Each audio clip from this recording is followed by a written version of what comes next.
Sant'Antioco di Bisarcio. Questa importante struttura religiosa è situata nel territorio, nella comunità montana di Monte Acuto, presso il comune di Ozieri, nella località che prende il nome dalla stessa chiesa, ovvero sia Bisarcio.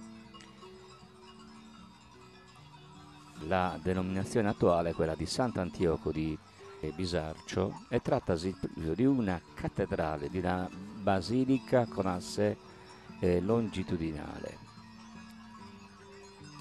Tra l'altro l'apertura pubblico è diciamo occasionale in quanto è visitabile su richiesta.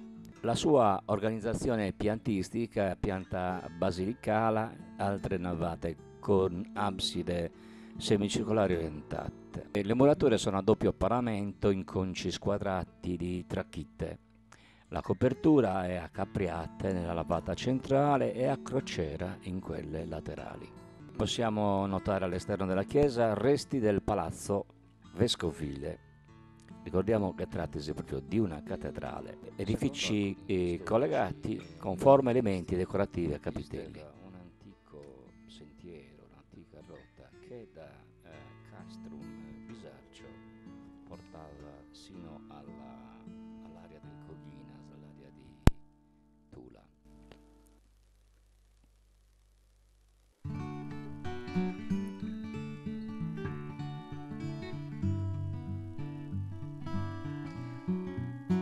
La Sardegna in quel periodo era distribuita in tante zone diocesali e tra questi esisteva la diocesi di Bisarchium o Bisarcum nel giudicato di Torres. Ricordo che in Sardegna esistevano 4 giudicati fondamentali, tra questi quello di Torres, quello di Cagliari, quello di Olbia e quello di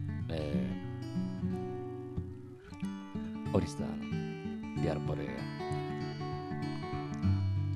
Gesarchium faceva parte della curatoria di Noghedu ed era documentata nei testi del 1065 e del 1503, quando venne inglobata nella diocesi di Alghero, che è tra l'altro lo stesso periodo in cui Ottana perse tutta la sua importanza e anche molto probabilmente quella di Plovache o Ploaghe.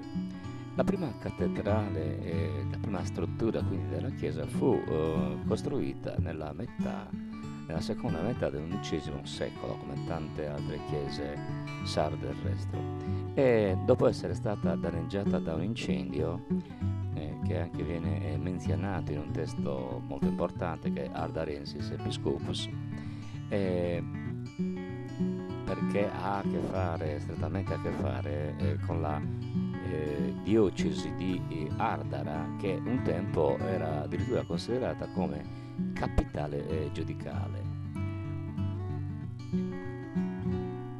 Entro il 1174, con la consacrazione del portico, si conclusero i lavori di ristrutturazione del luogo sacro.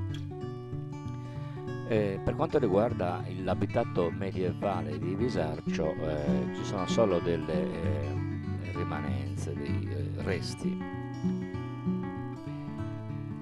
Se si vuole raggiungere la diocesi di Bisarcio, bisogna partire dalla statale 597, nell'area che da Codroncianus conduce ad Ozieri.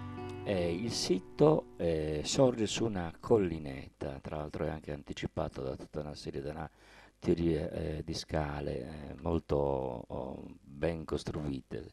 Bisogna infatti ricordare che questo sito è stato strutturato in una maniera che si può ritenere positiva.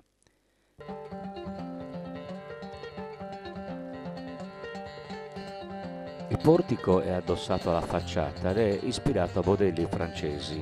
Infatti molti pensano che questa chiesa sia stata ritoccata anche dai templari, ma sono solo delle ipotesi che non hanno alcun riscontro strutturale e simbolico dal punto di vista proprio dell'effettività di simile teoria.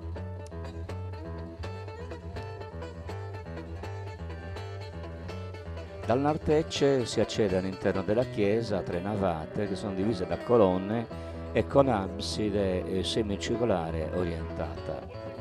La navata centrale ha una copertura a capriate lignee, mentre le navate laterali sono suddivise in campate voltate a crociere.